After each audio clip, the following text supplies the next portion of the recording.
It's Great British Beef Week.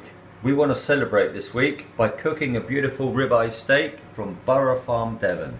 So to accompany this lovely ribeye from Borough Farm, I thought we'd make a simple green peppercorn sauce. We've got 350 ml of beef stock, about 35 grams of unsalted Devon butter, a good quality brandy 50 millilitres, 40 grams of shallots, 20 grams of green peppercorns that have just been kept in brine. You can get these in any good local good farm shop, and 100 ml of Devon double cream. You can tell by that ribeye just how beautiful it is. The colour, the fat, the little texture running through it. It's been hung for a minimum of 28 days, and we're going to cook this to a nice medium rare texture. That weighs 300 grams in weight, so that will serve 2 people easily. First of all, let's just get the beef stock out. It's frozen, beautiful, there we go, and into the pan. I'm just going to dissolve that and bring it up to the boil. So we're going to start making the sauce. My stock is dissolving nicely. 15 grams of unsalted butter into the pan. We'll just get that now to melt down nice and gently. So now the butter's just starting to bubble. First thing, shallots into the pan. I put the shallots in and a little pinch of salt just to help those soften. And now give them a couple of minutes on a medium heat until they become tender. Without any colour though, they must just be clear and soft. So these shallots now are just simmering gently in that butter, just a little bit of movement just to stop them from catching. So the stock now is completely dissolved, just come up to the boil. I've turned it off. We can use that now to make our sauce. So now the shallots are soft, in goes the 50 ml of brandy, and we'll just reduce that down now to a nice little glaze before adding our lovely green peppercorns. You can see in the pan now that's taken less than a minute. Just the brandy has now reduced down, and in goes the peppercorns. Whole at the moment, just keep them moving. In with that brandy, in with the shallots and the butter. I'm now going to add my beef stock, 350 ml in. And this now needs to be reduced down to about 150 ml. So let's get it on a nice high heat, reducing down. Here now, the oil is lovely and hot, and I'm just going to go over to my ribeye. Lightly seasoned with a bit of salt. Only, no pepper at this stage for me, just some salt to season that beef, and into a hot pan. That's the noise you want to hear. I want to get some lovely caramelization on that beautiful steak. So the steak now has just been searing on one side for about a minute and a half. I'm now going to season the other side of the steak very lightly. Take my tongs, lift it, look at that. Beautiful, nicely seared. Let's do the other side. So now the sauce is just reducing nicely. I'm just watching it, just waiting for it to go down another 100 ml or so.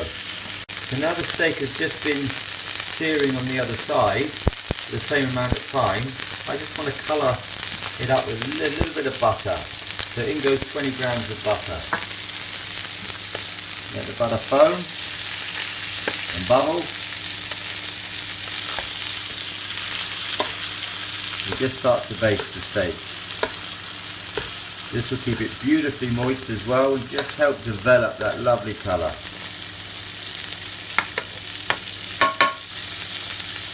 So now I've just turned the steak over to the other side. I'm using that butter now just to help glaze it up. Look at that. Fantastic. The fat's colouring up beautifully. Look at that glorious golden colour. The beef has a lovely caramelisation. I can't wait to try this.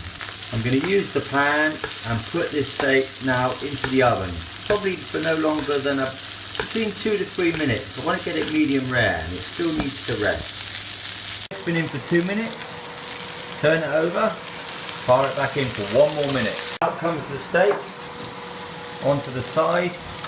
We now need to let it rest. So now the steak's just gone onto a little cooling rack so it can just rest nicely. And use a little bit of tin foil just to cover it, keep it warm. So now we're just going to let that rest under the tin foil. That will sit quite happily now for a good 3 to 4 minutes and it will stay beautifully warm. We can finish the sauce and we're good to serve. So the sauce has now been cooking for the same time that it took the steak to cook. It's now reduced in volume. You can see the bubbles have got bigger, so the viscosity has increased. I'm just going to crush a few of those peppercorns into the sauce. I'm just going to add now some beautiful Devon double cream. Give that a little swirl and bring that back up to the boil. So now the sauce has reduced to a beautiful viscosity. Let's just have a little taste. Wow, it's getting there. I think first little pinch of salt going in and a little crack of some black pepper. Give it a little shake. Just turn it down a notch. We'll let that cook and I'll have another taste in a minute. So now that my sauce is ready, I've just had a final taste, a little bit more salt into a jug.